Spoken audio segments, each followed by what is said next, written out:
And it's all because we did the research the right way. Believe me, NIH would never, ever have put their reputation, integrity, and respect on the line if they hadn't have seen not only the quality of the work, but the quality of the journals in which we published, including the #1 ranked journal in nutrition, agriculture, food chemistry in the world, according to Reuters. And that was the Journal of Agricultural Food Chem. When we published that paper in those most difficult of journals to get published in, that made a profound impact on their willingness to use U.S. taxpayer dollars to start studying this fruit and to try to understand also why is it that a company like MonaVie is growing that fast. There had to be something out there, because I've been at this for over 30 years. I've rarely ever wanted to be involved with any network marketing company because they come and go. They all come, they have these big meetings, they get you all excited, you fill your garage full of product, and then 18 months later they're gone. I've seen it hundreds of times, and it's never about the product, it's always about their compensation plans. All these promises they make, I've gone to some of those meetings, they make all these things where we've got this science and that, and I look at it, it's a book, it's unreferenced, it's about some guy who's got no pedigree, no knowledge of the field, and that's why they disappeared. So you can understand my skepticism when Dallin calls me and says, I have a network marketing company and I need this acai. We've looked at the research you've been doing. This is terrific. Can we use it? Can we share this information with people around the world? And I said to Dallin, I have only one thing to ask you. And this is out of my frustration knowing the network marketing industry. I need your commitment to support science. If you're willing to do that, you can have all this research that I've spent nearly 15 years working on. You know, Dallin, I want to say this publicly, and I want to say it with the cameras running and everybody around the world hearing it. I am honored to work with MonaVie. You kept your word. I have never worked with a company, and I've worked with over 500 companies in the nutraceutical industry in 55 countries, and you kept your word. And you have been outstanding in supporting the research that we've asked needed to be done on acai and MonaVie. Thank you. Thank you. Thank you very much. Thank you. Thank you.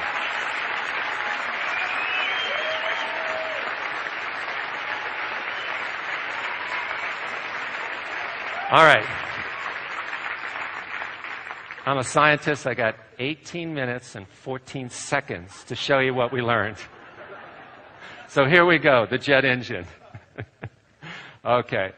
The first thing we knew when we started was, yes, antioxidants were important.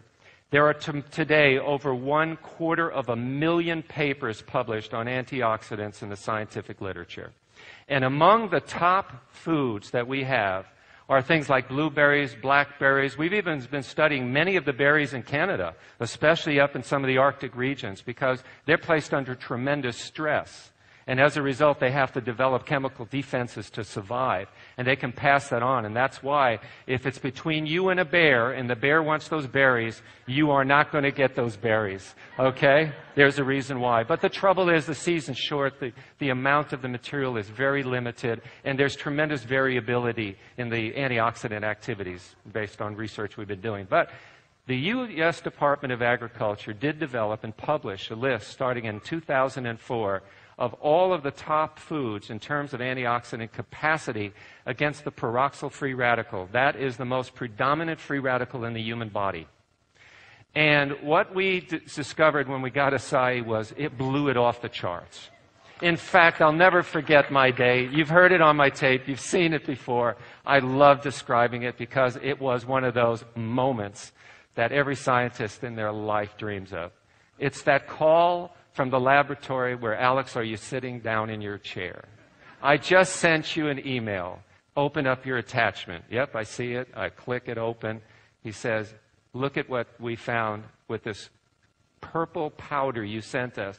We're all dying to know what is it that you sent us, because they were given us blindly. And they wondered, did you put an extract in there? Did you sprinkle lots of some kind of a chemical in there? I said, no, it's a fruit that I've been studying for some time. And they said only one thing, because it took 2.5 computer screens to the right for that line to go across. And of course, my immediate response was, well, that can't be right. You know, it's a laboratory error. Alex, we knew you were going to say that. We've redone that 6 times. So at our expense. And I said, no kidding. Okay. and then after that, they said, you know, Alex, we have only one request, okay? And I said, what's that? And they said, would you please be sure to put our name on the paper when you publish this? Now, when scientists, and this guy is world famous in antioxidant research, he was the head of the lab who called, I knew there was something very exciting here. If he's willing to put his name on the paper. In other words, he's willing to stake his reputation that this is true. But I'm a scientist, and science is about replication. It's about the ability to replicate the results, okay? Could someone else see the same thing in another laboratory who's also qualified to do the work? And so we sent it to the U.S. Department of Agriculture Research Services, because they're the world leaders in studying antioxidants in foods. And then I got a hold of Dr. Charlene Wu and Dr. Ron Pryor. Dr. Ron Pryor was the co-inventor of the Oxygen Radical Absorbance Capacity Assay, or ORAC assay. And I asked them, I'm going to send you some powder. They didn't know about the Boston results from Brunswick Lab. And they went ahead and they called me up and they said the same thing. Alex, can you be sure when you publish your results that our name's on your paper? Because they had never seen anything this strong. And of course, then they got excited and they started asking questions. And I said, you know, gentlemen, I don't have a lot of answers right now, but I know we have something extraordinary here that's worth studying. And I could tell as I went from the University of California and different institutions that everybody started to say, Alex, you've got to keep studying this. There's something here that could be of profound value to human health. And that you're going to see probably published next year from these NIH papers. By the way, I am one of the co-authors of that paper that is going to be published. Okay. All right. Now, another thing, too, and probably why nobody else had discovered this. You see, it's much less expensive to spray dry it. Spray dry is just to shoot it in the air. It's done with heat, and then you expose it to oxygen. And you sort of like throw it in the air, and it's sort of the water content evaporates. That's a basic way of describing it. But when you spray dry it, or sun dry it, or use other methods, the antioxidant activity is very, very low. So there's nothing to catch your attention. It's when you lock it in, because in freeze drying we do it in a vacuum. And the reason why, again, knowledge is power, is because in fruits, particularly in the tropic, you have to degrade them very quickly. You have no idea how much is falling down on the ground in the equator, that area, every single moment, and day and night. And as a result, it would just pile up and go right out of the atmosphere. If there wasn't some mechanism for breaking things down quickly, we call those oxidases. They're enzymes that rely on oxygen to break down. And what we're doing is, in a vacuum, we're locking that in without oxygen, so the oxidases can't get stimulated, so we've preserved all that antioxidant activity. Do you follow? That's in your bottle. You see all that good stuff. Okay. So we can now compare all of these, foods. I mean, the good foods, these blackberries and blueberries and cranberries and all of those things, and we can compare them for moisture content so that we have a fair comparison.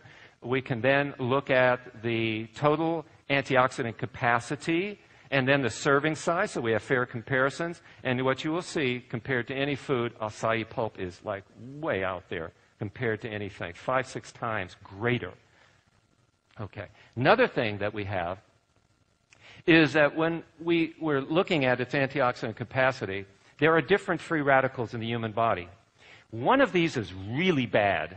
Okay, really, really bad. I mean, this is like a toxic free radical. And when you talk about diseases and things like that, it's always there. There's a lot of this being produced every waking second. And that is the